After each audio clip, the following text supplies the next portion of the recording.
Hello दोस्तों, welcome back to my channel Knowledgeable Prince. और आज हम बात करने वाले हैं पोयम टाइगर की, जो कि लिखी है A.D. होप ने।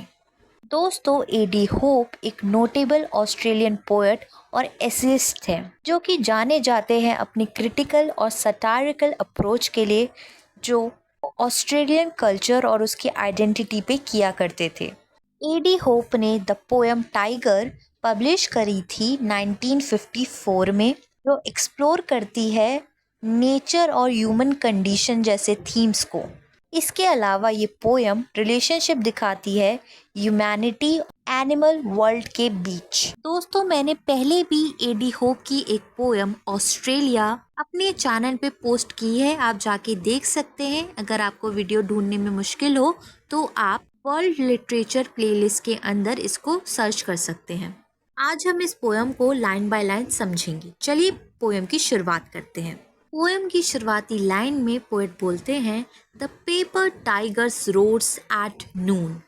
दोस्तों, पेपर टाइगर्स का मतलब है ऐसी चीज़ें जो डरावनी लगती है, लेकिन वो चीज़ें हार्मलेस होती है, वो हमें नुकसान नहीं करती। उनका ये जो डरावनापन है, ये और कुछ नहीं बल्कि एक भ्रम है, एक धोखा है। आगे वो बोलते हैं, the sun is hot, the sun is high. ये लाइन दिखाती है एक ब्रॉड डे लाइट के सीन को।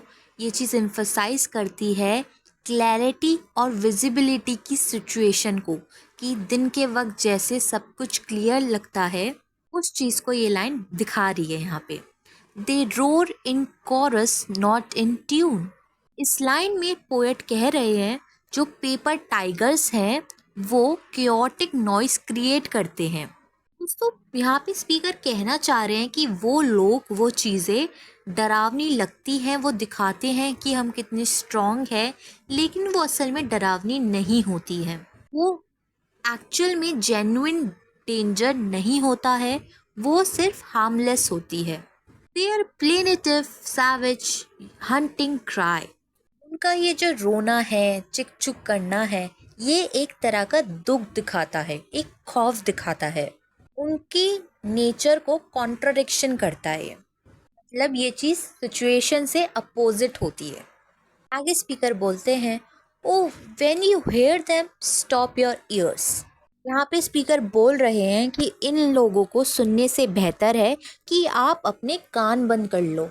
And clench your lids and bite your tongue. यहाँ पे स्पीकर बोल रहे हैं ऐसे लोगों से हमें दूर रहना चाहिए, जैसे कि आप फिजिकली इन्हें इग्नोर कर रहे हो। ना तो इन लोगों से बोलने की ज़रूरत है, ना इन लोगों को रिप्लाई करने की ज़रूरत है। Just simply ignore them. आगे वो बोलते हैं, the harmless paper tiger bears. पे दोबारा से स्पीकर बोल रहे हैं कि ये जो पेपर टाइगर्स हैं ये हार्मलेस होते हैं। ये लोग डरावने लगते हैं लेकिन डरावने होते नहीं हैं। Strong fascination for the young. यहाँ पे स्पीकर बोल रहे हैं कि बच्चे जो हैं, जो यंग जनरेशन है, वो अक्सर इनके एक्साइटमेंट से अट्रैक्ट हो जाती है, जो उन्हें असली डेंजर्स को समझने में गलत फहमी दे सकता है। मतलब कि young generation in paper tiger से डर जाती है। उन्हें लगता है ये लोग डेंजर हैं, लोगों से उन्हें डेंजर हो सकता है, खतरा हो सकता है। दोस्तों, असल में पेपर टाइगर का कॉन्सेप्ट ह्यूमन की फीलिंग्स, इमोशन से जुड़ा हुआ है, उस डर से जुड़ा हुआ है।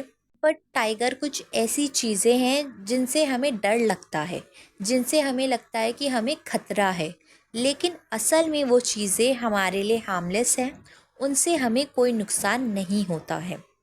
इसका मतलब है कि हमारी खुद की सोच जो है, हमारे थॉट्स, हमारी चिंता, हमारी जो खुद की समझ है, उनसे हमें कभी कभी डर लगता है। हमारे अंदर एक ऐसे विचार आते हैं, हमारे अंदर ऐसे थॉट्स आते हैं जिनकी वजह से हमें डर लगता है, लेकिन वो अक्सर असल में वो डर झूठा होता है। एक तरह से वो हमें नुकसान नहीं दे सकता, हमें हार्म नहीं कर सकता।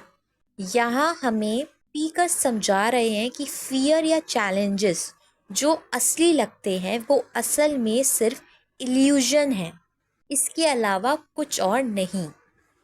आगे स्पीकर बोलते हैं, his forest is the busy street.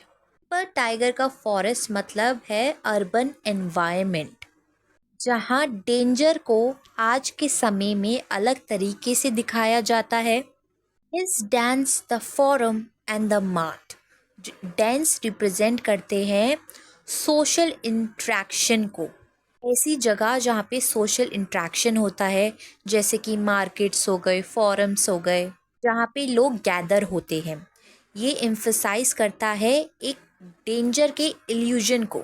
हमें लगता है कि हमें ऐसी जगहों पे खतरा हो सकता है, हमारे जो थॉट्स हैं वो ऐसी सिचुएशन बना लेते हैं कि हमें ऐसी पब्लिक गैदरिंग से खतरा हो सकता है। He drinks no blood, he tastes no meat. यहाँ पे स्पीकर बोल रहे हैं ये पेपर टाइगर हमें एक्चुअली हार्म नहीं करते हैं, ये सिर्फ दिखावा करते हैं, ये खतरनाक है। ही राइडल्स एंड करप्ट्स द हार्ट। लेकिन ये लोगों के सोच और जज्बात को खराब कर सकते हैं, जो मॉरल कन्फ्यूजन या करप्शन की तरफ लोगों को ले जा सकता है। मतलब कि ये जो थॉट्स होते हैं, ये जो नेगेटिविटी है, ये लोगों को करप्ट कर सकते हैं। But when the dust begins to creep, यहाँ पोएट कह रहे हैं जब रात होने लगती है तब असली डेंजर दिखाई देता है, असली डेंजर लगता है। From tree to tree, from door to door. इस लाइन में स्पीकर बोल रहे हैं ऐसा लगता है जैसे कि डेंजर जो है हर तरफ फैला हुआ है। The jungle tiger wakes from sleep. यहाँ पे जंगल टाइगर रिप्रेजेंट करता है ऑथेंटिक डेंजर को, जो कि हम महसूस कर सकते हैं अंधेरे में।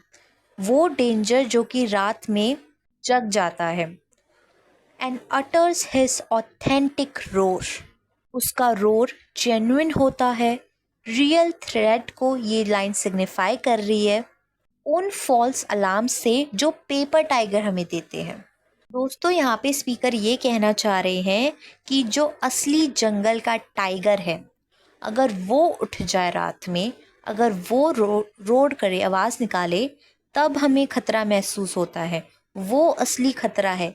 लेकिन ये जो पेपर टाइगर है, ये जो डरावने लगते हैं, जो डरावने होने का दिखावा करते हैं, असल में जो डरावने नहीं हैं, उनसे किस बात का खतरा। It burns the night and shakes the star. यहाँ स्पीकर कह रहे हैं जो रियल टाइगर का रोर है ना, जो आवाज़ है, वो पावरफुल है, वो इम्पैक्टफुल है, वो डिसरप्ट कर सकता है नेचुरल ऑर्डर को। Till one breaks blazing from the sky. ये लाइन सजेस्ट करती है कि वो रोर इंटेंस होता है कि इवन जो स्टार्स हैं वो भी ब्रेक कर जाएं। ये इंडिकेट करता है एक कॉस्मिक एग्जिस्टेंशनल शिफ्ट को। आगे स्पीकर बोलते हैं, then listen if to meet its source. यहाँ पे स्पीकर कॉल फॉर अटेंशन की बात कर रहे हैं। ऐसा रोर, ऐसी आवाज़ हमें एक सीरियस कंसिडरेशन में डाल देती है। Your heart's reverberating cry. Poet कह रहे हैं ये जो हार्ट रिस्पॉन्ड करता है ऐसे रियल डेंजर को, ये चीज़ सजेस्ट करती है हमारे इंस्टिंक्ट्स को, हमारी ट्रू सेल्फ को, कि जब हम असली डेंजर महसूस करते हैं तो हमें एक्चुअल में डर लगता है। हमारे इंस्टिंक्ट्स जो हैं, ट्रू सेल्फ जो है, वो बाहर निकल कर आती है। आगे स्पीकर बोलते हैं, my child then put aside your fear. Speaker यहाँ पे इंकरेज कर रहे हैं हमें करेजियस होना चाहिए, हमें इन फियर का सामना करना चाहिए। ये चीज़ सजेस्ट करती है ग्रोथ को, मिच्योरेशन को। Unbar the door, walk outside. Speaker यहाँ पे बोल रहे हैं हमें रियलिटी को फेस करना चाहिए, हमें उसके इनविटेशन को एक्सेप्ट करना चाहिए, हमें ट्रुथ को समझने की ज़रूरत है, हमें डर का सामना करने की ज़रूरत है। The real tiger waits you there. जो असली खतरा है वो बाहर मौजूद है, हमें उसका सामना करना चाहिए। इससे हमारी पर्सनालिटी में, हमारे करेक्टर में ग्रोथ होगी, आगे वो बोलते हैं his golden eyes shall be your guide. Golden eyes symbolize करती है विजडम को, एनलाइटमेंट को, जो कि हमें मिलती है जब हम फियर का सामना करते हैं। दोस्तों, अब तक पोयम में पोएट ये कहना चाह रहे हैं कि दो तरह के खतरे होते हैं। पहला तो होता है पेपर टाइगर से, जो सिर्फ दिखावे के डेंजर लगता है, हमें लगता है कि ये डेंजर है लेकिन असल में वो हम बहुत ही हार्मलेस होते हैं, वो हमें नुकसान नहीं पहुंचा सकते। और दूसरा होता है रियल डेंजर, जो कि रियल जंगल का टाइगर यहाँ पे बोला गया है। उन लोगों से हमें डेंजर महसूस होना जायज़ है, लेकिन उस डेंजर का सामना हमें करना चाहिए। इससे हमारी पर्सनालिटी में, हमारे खुद के करैक्टर में एक ग्रोथ होगी, हमें विजडम मिलेगी, हमें एनलाइटमेंट मिलेगी जब हम उस फियर का सामना करेंगे। आगे स्पीकर बोलते हैं and should he spare you in his wrath। Speaker यहाँ पे बोल रहे हैं ये जो रिस्क इन्वॉल्व होता है जब हम रियल टाइगर को फेस करते हैं, क्या हम उस रिस्क से, उस खतरे से बच सकते हैं। The world and all the worlds are yours if one survives this encounter. अगर कोई इस एनकाउंटर का सामना करता है और अगर वो बच जाता है तो वो गेन करता है विजडम को और समझ पाता है ज़िंदगी को। ऐसा यहाँ पे स्पीकर बोल रहे हैं। आगे वो बोलते हैं and should he leave the jungle path. इस लाइन में डेंजर को एम्फसाइज किया जा रहा है and clasps you with his bloody jaws. ये लाइन रियल डेंजर और लॉस को दिखाती है, वो एक ग्रेटर डेंजर को, एक ग्रेटर रिस्क को दिखाती है। आगे स्पीकर बोलते हैं देन से एज हिज डिवाइन एम्ब्रेस। यहाँ स्पीकर बोल रहे हैं कि हमें ऐसी सिचुएशन को, ऐसे एनकाउंटर को एक एक्सपीरियंस के तौर पे देखना चाहिए, चाहे इससे हमें डिस्ट्रक्शन क्यों ना हो, हमें इससे नुकसान ही क्यों ना पहुँच जाए। Destroys the मॉर्टल parts of you. इसका मतलब है कि आपकी पुरानी सोच और आइडेंटिटी ख़त्म हो सकती है। I too am of the royal race. ये लाइन दिखाती है, स्पीकर बोल रहे हैं कि मैं भी इस चीज़ का एक हिस्सा हूँ, जहाँ मैं अपनी ट्रू नेचर को समझने की कोशिश कर रहा हूँ। To do what we are born to do.